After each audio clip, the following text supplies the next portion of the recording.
That's only the first of many that they won't understand what we're saying. Oh, that's how much you're writing down of things we don't know? Just the things you don't understand. Captain Kangaroo. Don't remember that either. No, they won't get that one. They won't get Captain Kangaroo. Who is Captain Kangaroo? Have you ever heard of Captain Kangaroo? They're going to edit this, and it'll be about 2 minutes Have you ever long. heard? No. Captain Kangaroo? Right? Anyone else? Captain Okay. Kangaroo? I think Ryan's just saying that now. So. Look, Sage should write them all down. She'll have a not Google list. She'll be Googling everything. What is Captain Kangaroo?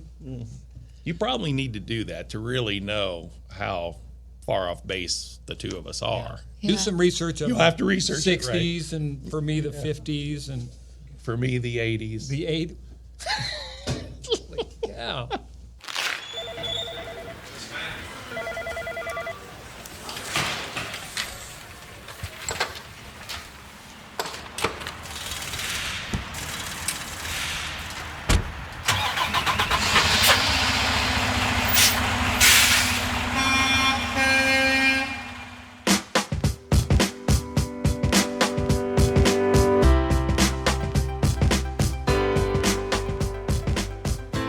Do you know who the Cookie Monster is? Yes. Oh, All right. Sesame Street. Sesame Street, Somebody. right. Yes. We're in the same Yes. generation. So I'm sure that there's going to be a lot of conversation today with you guys that half of it goes over my head because I am not from the same era as you. But that is okay. Times 2 or 3. Did she say millennium or era? It's not from the same millennium. I don't as know what we are. generation it is right now. So yeah, why don't you guys give a brief introductory? We're with Garrie Atkins and Steve Neil, and you guys have done many different things here at Nussbaum, I believe, right? But lately you've just been maybe cleaning up the place. A little of that. Very much so. So I am excited to be educated about, what a day in the life of Garrie and Steve is. I'm hoping maybe after this you might get walkie-talkies so that way when there's an emergency I can just directly buzz you. They've tried that a few times. That's true. Yes. Yeah. They're too heavy to carry. We've got keys. Yeah. And we lose things. That's Yeah. expensive too. Yeah. So how long have you guys been on the maintenance side of Nussbaum? Well, what am I finishing my... Oh, we need to hear more than that. She wanted to know about you first, how you got here, and Well, I think if you tell them your love history, cats. then the interview will be done. over. Yeah. No. So how did I get here? I've had a career that's been in different areas. You know, for many years I was in hospital administration. Okay. And then I moved into manufacturing. Then I owned my own business for a few years. Contracting, construction. Okay. And actually, that's how. There's two ways I came to Nussbaum. One was Cicely and I, my wife. We were the cleaners for Nussbaum since January 1st of 2000. Okay. And for years we cleaned the business. And Cicely started working here 3 months prior to when I started, 2013, I believe. And at the time, it was when they were making the move to the new building. Well, having a connection here, they asked me to help with the setup of the new building as a contractor. So I was just contracted help getting the shop and everything set up for the new facilities. And at the time, Phil Breaker was here, and he mentioned maybe we need a facilities person, to do a lot of different things. He asked me, "You got a resume? Could you give me that?" And so I gave him a resume because that was very appealing to me. Yeah. And they looked into it at the time and decided that just moving down here, brand new facility, they weren't sure that they had a need for that position at the time. Yeah. But since he took a look at my resume and had seen where I'd been and some of the experiences, he said, "Would you be interested in working in operations?" And I said, "No, I'm sitting at a desk and, that's just not my thing." Yeah.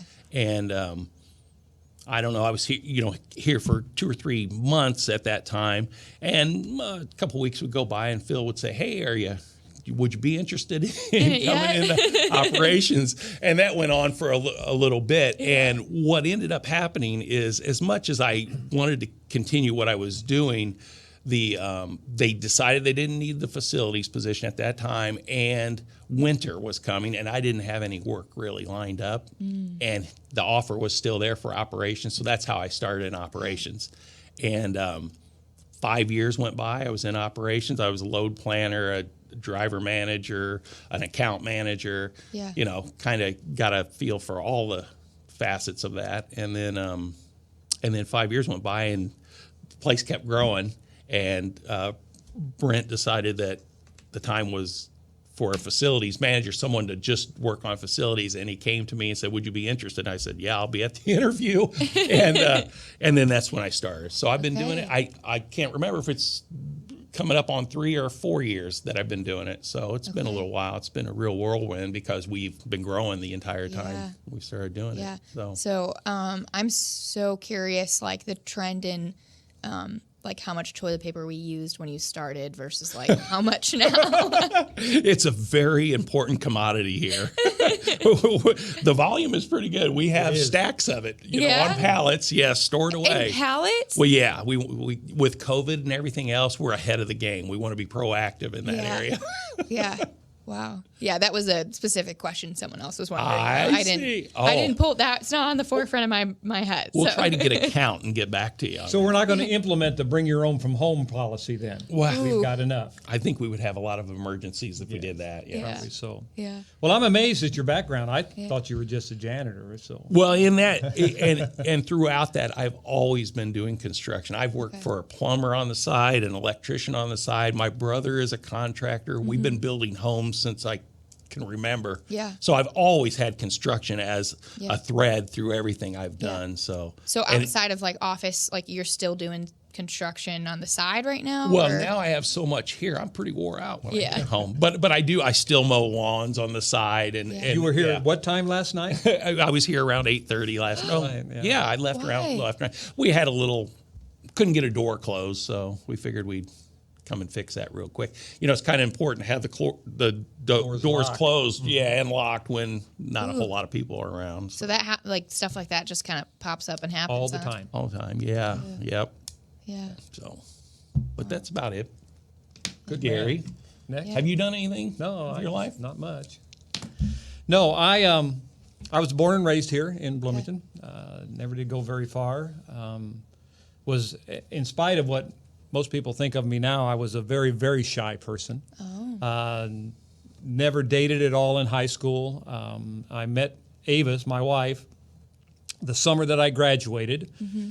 We went together 6 months and got married, and have been married. It will be 51 years this coming December. So just a side note, both of your wives have also worked here. Avis worked here before, and your wife still currently works here. That's correct, yeah. Okay. Yeah, I tell people that Avis was the first girl I ever dated, and Avis says she'll be the last girl I ever date. Okay. She stuck to it for 50 years. Yeah. It's amazing. Pretty good. But I've done a few things in my life. My goal in high school was to graduate from high school. I was only the second person in my family to graduate from high school in all those years. My daughter was the first person to graduate from college in our whole extended family. Yeah. But have worked at a candy factory, have worked at a box factory, have worked at a tire factory that manufactures tires. But all my life, all I wanted to be was a truck driver. That was my goal. I didn't want to be a doctor or a lawyer or an Indian chief or SpongeBob or anything. You know who SpongeBob is? You know who SpongeBob is? Yes, I know who okay, SpongeBob is. Okay, checking. And so I always wanted to be a truck driver, and a friend of mine from high school had trucks, and so we went, when I was working at Bridgestone Firestone, they went on strike, and I left there and took a job with my friend, drove for a couple of years, would drive by Nussbaum Trucking when we were a little farther south here on Main Street all the time because we hauled out of an elevator over here. And we used to drive by that place, and I said, how in the world could anybody drive for that outfit? Because the trucks that we had were pretty old and pretty worn out.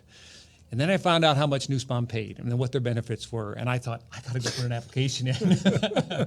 And so that was like in September of 1978 is when that was. And I worked part-time for them until January of 79 and then got on full-time and was here as a driver for a little over 22 years. Wow. And then Phil Breaker, who was the operations manager at the time, asked me if I wanted to come into the office. And I said, well, I don't know why you would want me in the office.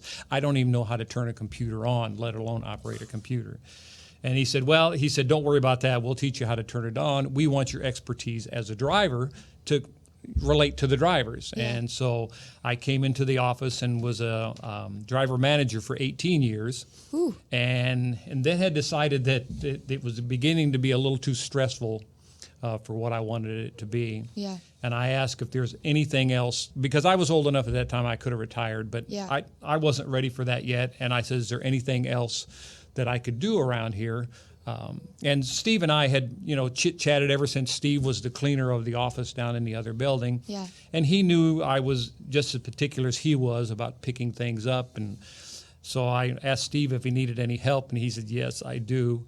And I thought that meant for the job, not mentally. But Yeah. yes. Both, Yes. always. So anyway, they kindly offered me a position with Steve, and I've been out there for about 2 years. So this is working on my 42nd year here at Nussbaum. Wow. So hopefully there'll be a few more Oh, still absolutely. added. Yeah. Well, yeah. If Yeah, I've got you you. have your way, I won't get to retire until you do. I've got him lined up for at least 15 more years. Goodness gracious. Yeah. So anyway, that's who we are, or who I am anyway. Yeah. One daughter. You have? I have 3 children, Okay. 2 daughters and a son, Okay. San Diego, Chicago, and here in town. Okay. And where's your daughter? Misty lives in Funks Grove. She's a teacher in Hayworth, Illinois. Okay. Aw. Do your kids know each other? No. Your 3 kids don't know each other? Oh, Oh. they're getting to know it. Oh, okay. I was going to say, that question confused me. Do you guys do stuff together outside of work?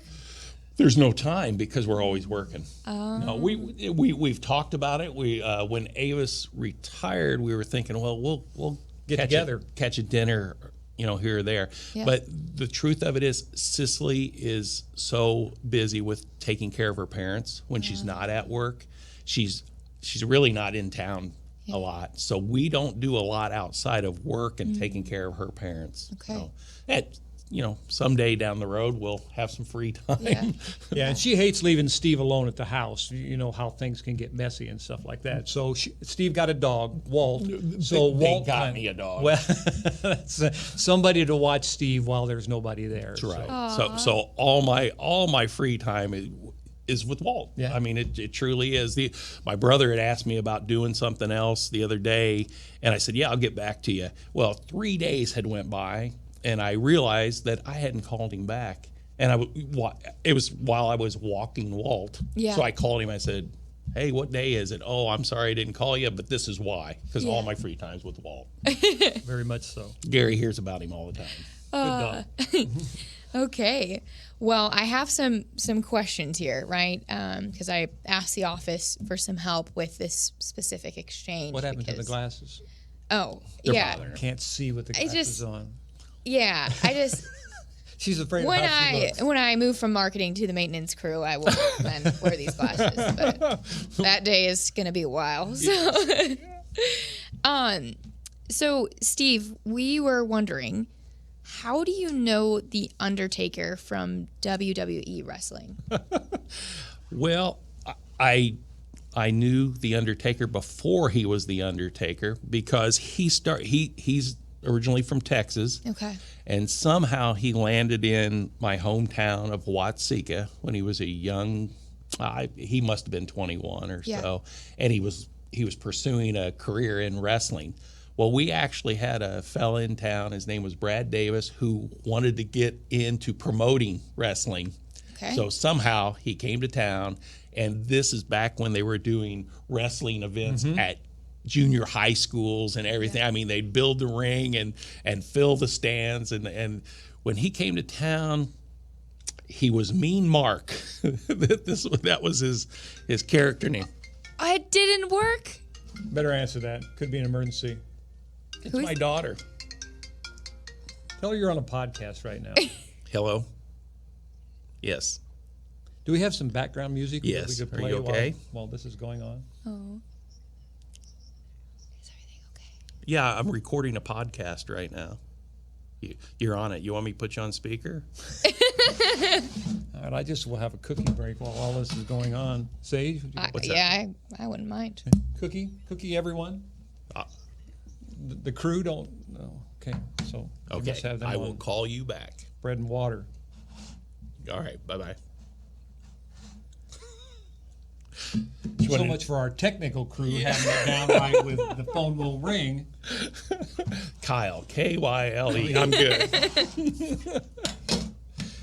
Where were we? Oh, Mean Mark. Yes. Mean Mark comes to Watsika, and my younger brother actually was friends with the promoter fella in town, and a group of his friends. They were all involved in sports, and they liked to hang out. Well, when this started, he got to know Mark, and Mark would hang out with my brother. Well, back when we lived in Watsika, we had an open door at home. My mom was always feeding friends and things like that. So Mark, not knowing anybody, didn't have a whole lot of friends, didn't have a whole lot of money at the time, was living in the Bon Air Hotel, which is a few rooms above a theater in town. So he'd come by for supper. Well, one time he had to leave early, and my mom's 5 foot nothing. She was 5 foot nothing, and Mean Mark is 6'9", 350 or 400. Great big man, and he had to take his supper with him. Well, he never returned the plate and fork, and my mom always joked that if she ever got a hold of him, she was going to body slam him till he returned the plate and fork. But that's how I met him. Okay. And then he went on to be commando, got pretty popular, and the next thing you know, he's the Undertaker on TV. Just a character bigger than life. Yeah. And did you ever get the plate and fork back? No, but we're still pursuing it. I saw a documentary on him, and he's got some storage units down in Texas with all his. And it's in one of them. I bet it's one of his prized possessions. So I'm going to pursue it a little bit more when I have some time. Wow, that's crazy. How did you just met him? Yeah, Mutual friends. Yeah, my brother just brought him by, and he was just a normal guy, but just enormous. Yeah. Oh man. Well, we were wondering also, what is the clubhouse here at Nussbaum? The clubhouse. Garrie? I don't know unless they're talking about the container. That could be. That's What? Yeah. Well, we keep it locked. Can we say anything about it? They can see it out there, I guess. I guess so. Well, it's just important to us. We have all of our vital supplies, resting area. No, instruments. That's not true. Yeah. It's It's a shipping container. It is. And it's your clubhouse. Sorta. Yeah, I guess so. It's been everywhere. To China, That's true. Taiwan. It's just been all over. Well, in this construction project, we had to move them, so we don't have electricity back in them yet. But once that is hooked up, Cable TV will then it will truly back become up a clubhouse. That's Okay. correct.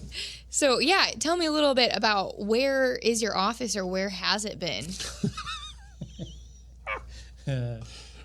Where hasn't it been? Let's would be see. a better question. Let's see. A month ago or so, it was a stack of pallets out in the parking lot. Right. Oh. But now it is.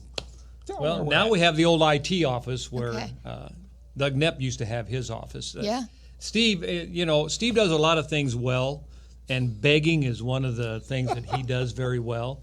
And he begged to have a place so he wouldn't have to do business, because he has to call contractors, service providers, people that we need things ordered from and track Yeah. down and stuff like that. And when you're doing it outside and there's jackhammers going and the wind's blowing, people think, well, who is this guy anyway? So anyway, we've had it in the shop office for a while, and they hired enough people that there's no room there anymore. So he kept moving. When he first got here, you never told him when you first came, and they gave you, it was a folding table. in the old office. In the old office was his desk. There wasn't room for him anywhere. So that's kind of been his pattern throughout his entire employment. I believe there's pictures of that too. Probably somewhere. is Yeah, somewhere, yeah. yes. And so he finally asked if we could have, because it wasn't being used, the old IT office, so that he could have a place that he could call in private and make the business calls that he needs to make. So it's nice now, very nice. Yeah, and I was just looking for us to have a place, just a countertop space. Yeah. And Doug Bradle was nice enough when I asked him. He's like, we don't have any plans right away for that area, and since you're doing it, why don't you just use the office so you can have some privacy? It was a dream come true. Aww. So yeah, we moved right. I think we moved in within 15 minutes. 15 minutes. it was a priority. Well, right and away. we have, seeing as the new buildings are done now, and some of the furnishings from the old building they're wanting to get rid of, and the two most comfortable chairs in this entire campus are those little orange round back chairs. Yeah. And we grabbed those out of storage and put them in IT, and then an end table. That's all going to be auctioned off with the proceeds to go to charity. But we've got them set up as our waiting room now. So people that want to see Steve have to set out in that waiting room until he's ready for them. Do they have to take a number? Well, we thought about that, but I don't know if that'd be a waste of paper if I wrote numbers on those little yellow That's sheets. true. And since the chairs are so comfortable, they don't mind waiting for a They long get time. to the chair and usually don't go any farther. Yeah, I don't really need to see him now. No, they forget why they're there. Yes. Wow. Well, yeah, you guys are honestly, like, you're the people that come when there's an emergency, right? So one time I remember I was walking outside and tragic day. I found a dead bird. Oh, I thought you saw Brian fall off his bicycle or something. I thought, oh my gosh, there's another witness. No. That's also This was documented. more tragic than Oh, that. more tragic. Yeah. Yeah. So you helped save the bird, you moved the bird. And what other kind of emergencies have you guys ran into over the years at Nussbaum? Well, unfortunately, a lot of them are about plumbing, Oh, and it usually involves spillage. And no. yes, and some things like that. Boy, I can't So even. what happens, like, if you run into a dirty situation like that? Do you just get to go home the rest of the day, or? No. No, one of the things that to do this kind of a job is you've got to not be afraid to do anything. Yeah. I mean, before Mr. LaHood came, they found it necessary that we clean the ceiling of the shop. Yeah. Because in 8 years, with all the soot from our trucks and dust and grinding and everything, Cobwebs. they're just full of cobwebs. And so they found a lift that was just barely tall enough to get up there if you extended it all the way out. And if you're 6'3". Yeah. I wasn't quite tall enough. Yeah. So Garry's He volunteered me to go out. Wow. And I'm not totally terrified of heights, but I have this real respect for heights that you put heights and gravity together, there could be a tragic end to it. But so we did that, and you just got to do it. Yeah. If there's a toilet plugged up, or if there's something that's just terrible, somebody's had an accident and been sick or something, you just have to go do it and know that's your job. Right. When you're through, you wash your hands or you have gloves on, and That's right. We have gloves. We have certain apparel that we put on special suits for things before. we have had a trailer in an accident that carried gaylords, great big huge gaylords of finely ground coal that they would use in a power plant That's to right. burn, is what they would use it for. And it got hit and everything got smashed, and so they got broke. So we had to figure out a way to get this coal off this trailer and then repackage it so that we didn't have to buy it all to pay for the damages. And Steve went out and bought us great big huge respirators that weighed about 10 pounds and these white coverall suits that we put on ourselves to get out there. And Do you have pictures of that? I don't think know. so. There's a lot of stuff that we've done that it's probably good we don't have pictures of it. Absolutely. But he didn't buy shoes, and my shoes got filthy, and my socks got filthy, and But there are days when I know what we're up against, so I will bring an extra shirt or something. And to that point, if you notice, Garrie and I are pretty bright today with our shirts on. And when I was walking towards the studio, everybody was giving me funny looks because they didn't know if that was exactly me or not because there wasn't grease. yes, that's why I usually wear a black shirt. I wanted to look like you for the interview today, but I usually wear black shirts because I'll have grease all over my belly and grease all over the arms, and you can't see it on a black shirt. That's right. But doesn't he look good in red? I Yeah. mean, come on. Yeah. And then that way I can wear that one shirt the whole week. That's true. Yeah. And he does. Ugh. No, I don't. Aw. So, what's been something that's really been sobering in your job? Like the other day, I saw you guys went and investigated an accident that happened in our property. Do you have any other moments that have just been like, wow, this is hard? I'll tell you, Garrie and I talk about, I think, a lot of personal things too when we're doing our work. And I was telling him the other day, I'm not sure exactly what we were even talking about, but I was telling him, for all the trials you have in life, I got it made. I've had a great life and I've got it easy. Yeah. And I think being on the prayer group, you hear all the things that some families are going through, and it just that's very humbling, and just it's a thing where I go, boy, I'm blessed, you know. So as much as we have to deal with it, and we've had some emergencies, some people sick, and we had a stranger that intruded one time, and that was kind of dicey. We weren't sure what the fellow was up to. And We have some of the nicest looking state-sponsored restrooms in the entire state, because we've had people stop here before thinking this, when it was just a single building, they're thinking it was a state rest area because it looks like a lodge, and they came in the front door and wanted to know where the restrooms were, and that was before we had the doors locked, I think. I don't And they recall. directed them to the restroom, and they go, do you know these people? And we come to find out they just thought it was a rest area, and they apologized on the way out. Yeah. Yep. Yeah, that makes a lot of sense. Yeah, and we've helped stranded motorists get going again, and those kinds of things. So Jumpstart cars and push people out of snow and yeah, just different things like that. So. Yeah. yeah. Well, speaking of some different trials, the other day I found out that you are somewhat of a poet, and you shared with me, it was... Did she say somewhat of a poet? She couldn't have just said poet. She said she compared you to Robert Frost. You just didn't hear that. It was supposed to be like a humble thing, you know? At least she didn't say kind of a poet. Yes. So yes, He's you are a teasing you. poet, and Thank you you. shared with me it's Sea of Fear, right? So you want to tell us a little bit about that poem and what was going on? Well, I have never was good in school. I mean, I'm a C and a D kind of guy. If I got a B, it was in home ec when we made them little pizzas out of biscuits. But I never was much of a writer or anything like that. And all of a sudden, in church one day, I had part of a poem come to me. And I wrote the poem down and shared it with my wife and saved it. And all of a sudden, it was like if I would shut up long enough, God would give me a poem about something. And I have probably 150 poems now, something like that, mostly from a male Christian point of view and the struggles that male Christians go through. Well, the particular one you're talking about, Sea of Fear, we had, Avis hadn't been feeling well. And so she thought, well, I need to go maybe get checked out, see what's going on. So she went in to the doctor, to her lady doctor, and found out she had a tumor. And the tumor was the size of a grapefruit. Okay. Well, I'm the kind of guy that kind of has his fingers on everything. I have control of what's going on in my life, and I pretty much, run the ship. Yeah. And so this really threw me for a loop, and I thought, oh my gosh, I could lose Avis, because at this point, I'd never thought about that before. Life is life, and you live it and enjoy it. And so she went and to the doctor, and the doctor says, yeah, it needs to come out. We need to get it out of there. So I'm sitting in the waiting room of the hospital while she's in for surgery, probably as down as I'd ever been in life, because I had no control over anything.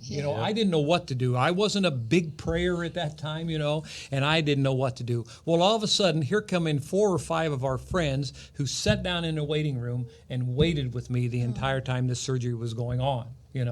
And I'm sitting there thinking of this poem as I'm writing it. And it's a poem about a man who's a captain of a ship, and he's in charge, and he knows how to do this thing. And all of a sudden, a wave hits him and knocks him off his ship, and he thinks he's dying and doesn't know what he can do to get out. And at the end of the poem, it talks about a lifeboat filled with friends picks him up out of the water. And that's what this group of people did to me. So it had kind of a personal connotation, but... Yeah. Is connotation the right word? It sounds good to Okay, me. thank you. Yeah. Yeah. So what ended up happening with after the surgery? And, Oh, they got it out. It was a benign tumor that women have sometimes, I guess. And so, okay. And Avis said, let's go for a yeah. walk. And then after that, she turned mean. And, no, it was all good. And it was one of those things that you didn't really know it was there until she went and had herself checked, and it was good that she had it taken care of. So, yeah, we've both been pretty healthy most of our lives, so we've been very fortunate there. Yeah. Wow. You know, Garrie mentioned that he wasn't much of a student. Now, I've been working with him for a couple, 3 years really closely now, and I know he's enjoyed his career. He's wanted to drive that truck, but I can tell you right now, there isn't a thing he can't do. He has an engineering mind. When when we're not sure exactly how to fix something, he just dives right in and we figure it out. But I've been with him enough to know how his mind works, and he is one sharp cookie. I think you'd get an A if you went back to school. Well, I don't know about now. that, but I know I tell my wife, she'll ask me to fix something at home, and I am very timid about fixing something because if I break it worse than what it is, then it's broke. And here, I'm willing to try almost anything. Okay. And if I break it, Steve knows the guy's number. That can come and fix it. When after he I broke it. told me that, I was shocked. He's told me that, and Yeah. I was shocked. I'm like, I can just see him at home just fixing everything. Yeah. But if something's wrong, he just dives right. When he told me that, I took a step back. I'm like, that's not you here at work. Yeah. Well, Avis Because thinks he's I not can- afraid of anything. Avis thinks I can fix anything, but Well- I'm not so sure. Well, I yeah, can. because she doesn't have to pay you as That's much as she has to exactly pay right. that other That's individual. exactly. You try this, Garrie. If it doesn't work, then we'll call Steve. Man. Well, there was someone that wanted to ask, specifically you, Garrie, but I think it'd be a question for both of you. Okay, you go first, Steve. What makes a successful career?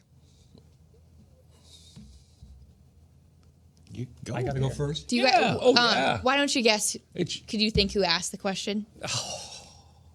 Maybe that's even harder No. to answer. Okay. It was Jeremy. Jeremy. Gosh, that guy asked some weird questions. I thought it was going to be another Michael Jordan question and see where the answer to that came from.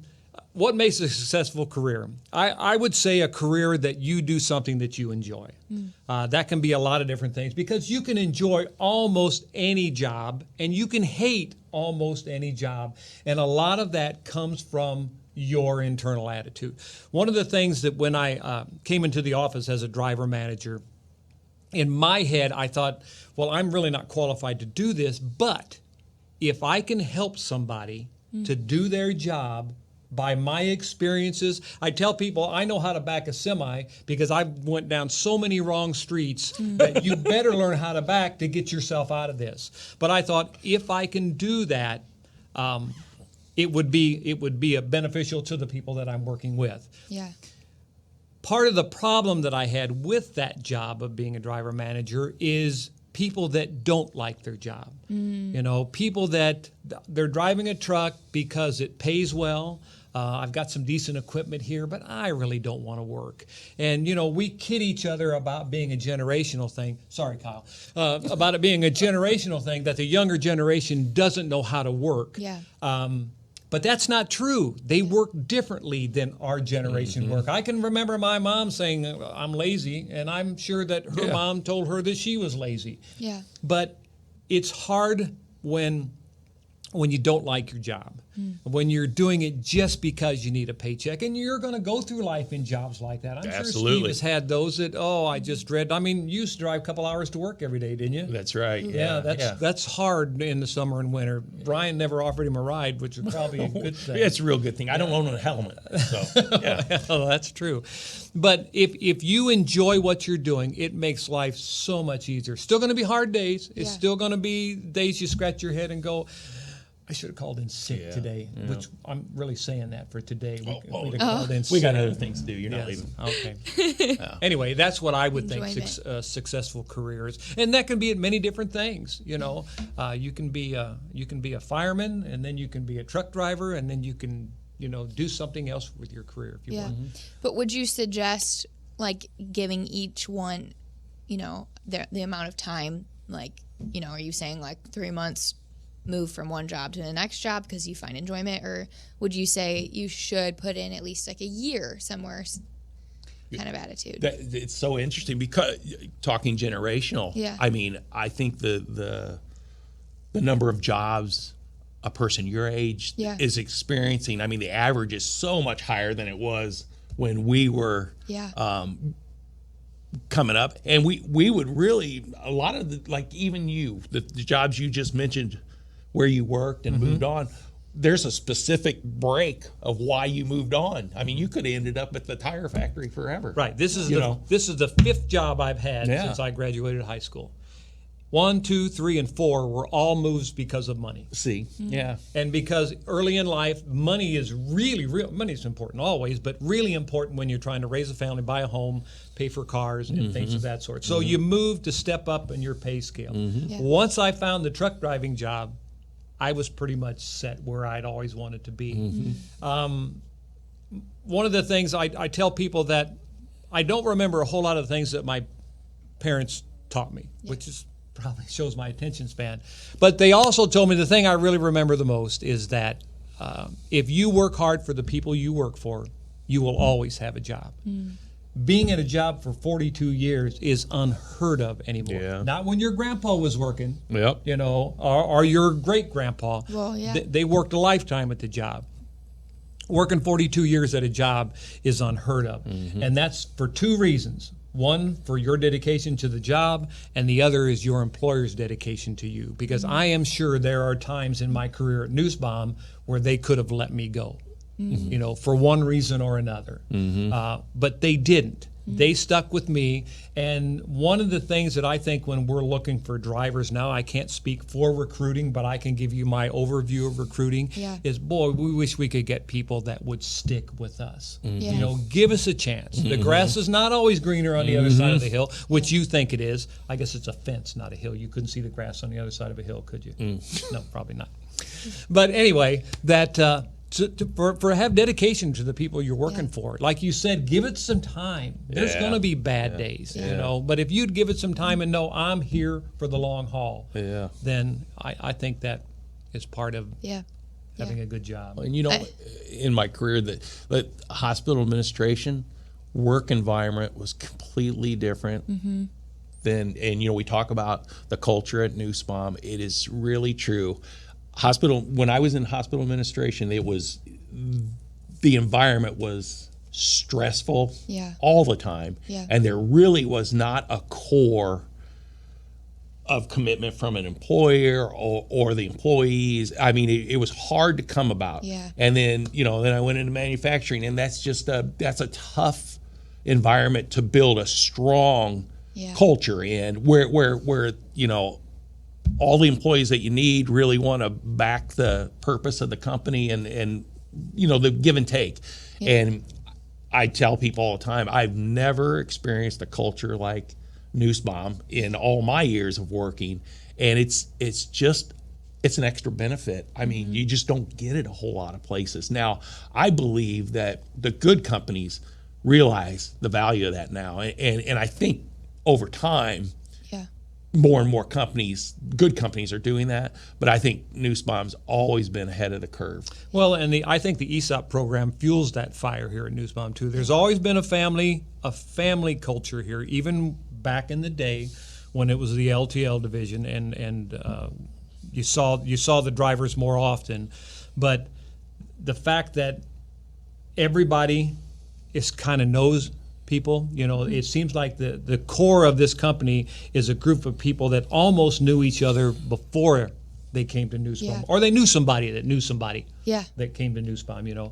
And I think that's part of what's going on. But I think the ESOP helps to generate that enthusiasm and stuff that, hey, you know, if this place doesn't succeed, then I don't succeed. But if it does succeed, we were talking just not too long ago about what it's like to have a company on a sound footing to work for in a troubled times. You know, I mean, what this country's gone through and what the world has gone through in the last couple of years, there are people that are home right now that have been home for a year and a half, you know, or almost 2 years, and do not have a job. And we've worked every single day. Now, we have an IT department second to none. Yeah. That let all you people work from home while we were still out here in the snow and ice. But I'm not bitter about any of that. Not at all. No. But to know that they do what it takes Yeah. to make the company go, and I think that's awesome. Yeah. Yeah, I mean, when I came to Nussbaum, there was absolutely no desire whatsoever to work for like a trucking company, right? I didn't know anything about transportation or anything like that. But I remember meeting Peg. How'd you get to work that day, your first day? Yeah, a vehicle, a car. Okay, so she knows a little bit about Yeah. transportation. But I remember meeting Peg and asking how long she's been there. And she said, I think it was 20 yeyears at the time. And I was just like, okay, there's got to be something special here. Her second question was why? Because like I, you know, at my age, I really hadn't met people that had been so committed and so devoted to one place. So that was, a lot of evidence for me that this is a place you want to stay around. And you fit in well. I mean, you fit in very, very well there. I almost felt bad for picking on her the other day with what we're calling the cookie incident. But I got over it. Yeah. You're eating cookies today. I'm so eating you're cookies. fine. Yeah, that's right. I got one right here. Yeah, and I moved around safety, recruiting to marketing, but I love marketing because I get to know each person in different departments. So, it's fun. Well, right there, going back to the question, you know, what makes a career is, the one line I would say is pursue what you love. Yeah. Because it makes a difference. You know, the old saying, what is, if you do what you love, you never work a day in your life. And those things are really true. But sometimes it takes a long time to find what you really want to do. The path to what you love may not be straight. That's it. Absolutely true. Yeah. Very good. Awesome.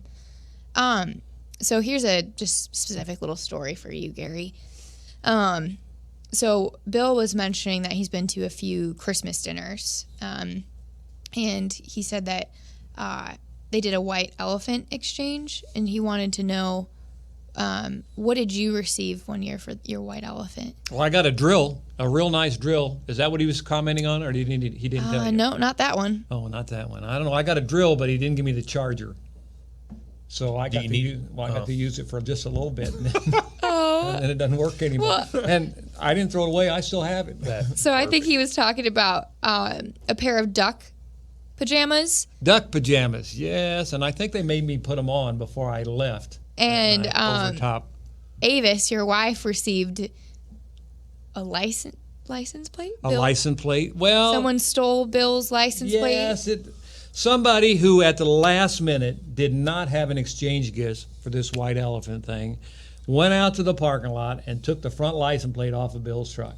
Boy. And then they wrapped it up and they stuck it in the white elephant exchange. That just shows creativity. And so did Bill know? Like, that's my license plate. Once they got her opened up, he did. But not until then. Is it like Bill W? No, plate? Well, it might have had William or something on it. I don't remember now. Because I probably wouldn't have noticed at all. Yeah. And I don't know who wanted the plate, but Bill took it. It was going to be his. It was going to be his.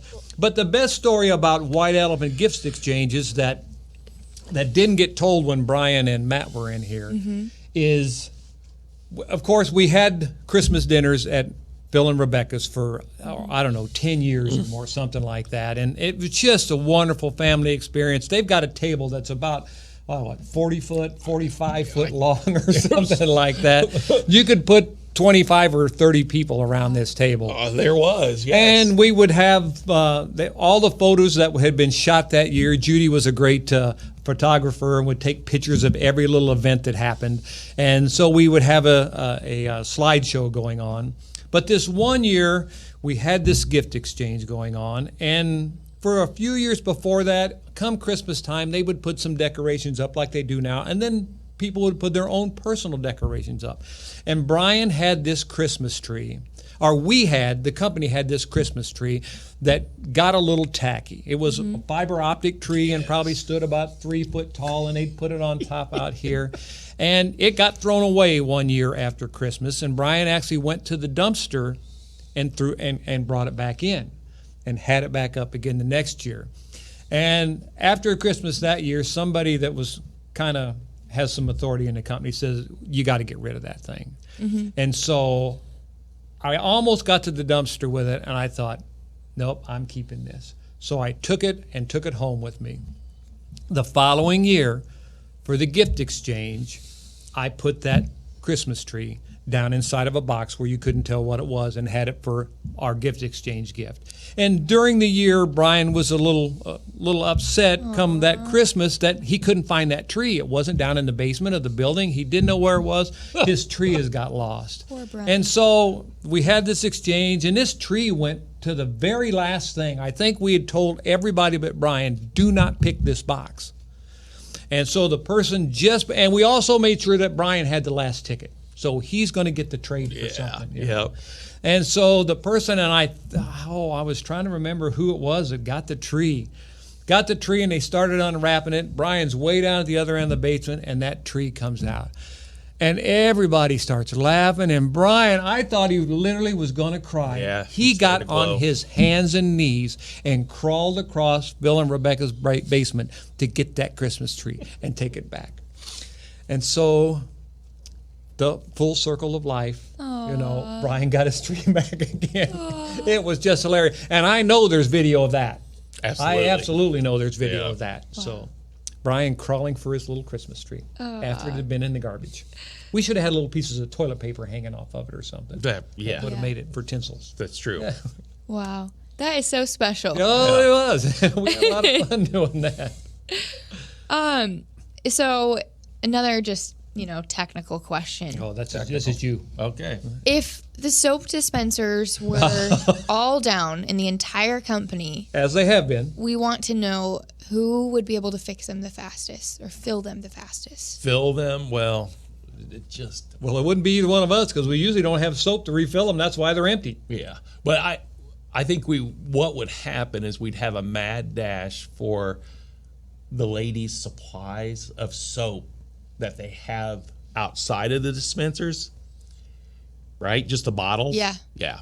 Just throw those on the counters and it's solved. It buys us time to fix them. And then it's off to Sam's. That's right. I don't even know if there's soap dispensers in the ladies' room. I think there's only... There is not, because we can't fill those with the type of soap they like. Yeah. The new building doesn't have any. The north building still has two, and we filled them when the building was new, and they're still full of soap. They've never used the soap in the soap dispenser. Ladies only like the you like special. Yeah. Now, if we could have chocolate chip cookie soap, that'd be a good idea. That would be good in the men's room. Absolutely. That we would wash our hands a little more. Yeah. I had no idea. Yeah. No, that's. So who goes through toilet paper faster, men or women? Garrie, you're going to have to answer that. Well, it depends, because there are literally days that I think they're taking the toilet paper home with them. I'll come in on a Monday morning, and there have been 4 rolls of toilet paper and 2 rolls, one in each dispenser, and they're gone. And I'm going, where in the world did all that toilet paper go? So I would say probably the men do, but there are more men than there are women. Okay. That's very probably the fair. reason why. Although, I'm going to say this. I probably shouldn't, but I'm going to say this. I cannot understand why men do not have the mechanical capability to change a roll of toilet paper when it runs out. I mean, there it is. It's empty. I mean, do I need to have a class to go, just pull that? That's on a spring. That'll pop right out of there. You put another roll on there, pop it back in. If it shoots across the floor, which it has on me before, go get it. Pick it up and put it back in there. Maybe you could make a YouTube video. Oh, a YouTube video. Yes. I'd end up putting an eye out. Although I have safety glasses on now. Well, I have to say I'm very proud of my women that they do that. Well, very good. Very good. Good But for them. yeah, we go through a lot of toilet paper, but there's a lot of people that work here. Yeah, absolutely. Yeah. And what a great place. I mean, It's wonderful. So if you're thinking about working for Nussbaum, just know we have you covered. That's right. Have good toilet paper. And we will keep the soap dispensers working one way or another. as much as we can. And that is funny you brought up soap dispensers, because we've had 3 or 4 different kinds since I've been out in maintenance. Yeah. Trying to make people happy and trying to buy ones that we can get soap for and that sort of thing. I think we may be at a point where we finally got it. I got a thank you letter from IT the other day telling us thank you for the nice soap. Yeah, they like them. So yeah, It's the little things. yeah, it is. It truly is. I mean, that's and how they like important foamy they are. soap, and the ones we have now have They're- foamy yeah. soap come out. Yeah. You have to stop in one of the men's rooms sometime. I'll take you on a tour if you need to go. And when you decide to come on the maintenance crew, I will be so glad not to knock on the ladies' room doors and maintenance to make sure there's nobody in there. It is interesting. Ever since I've been doing this job and since Gary's been doing it, people are always saying, "Oh, man, I'd like to be on the maintenance group. I'd like to be in facilities, know." Well, we have a waiting list of people that are interested, but we always warn them.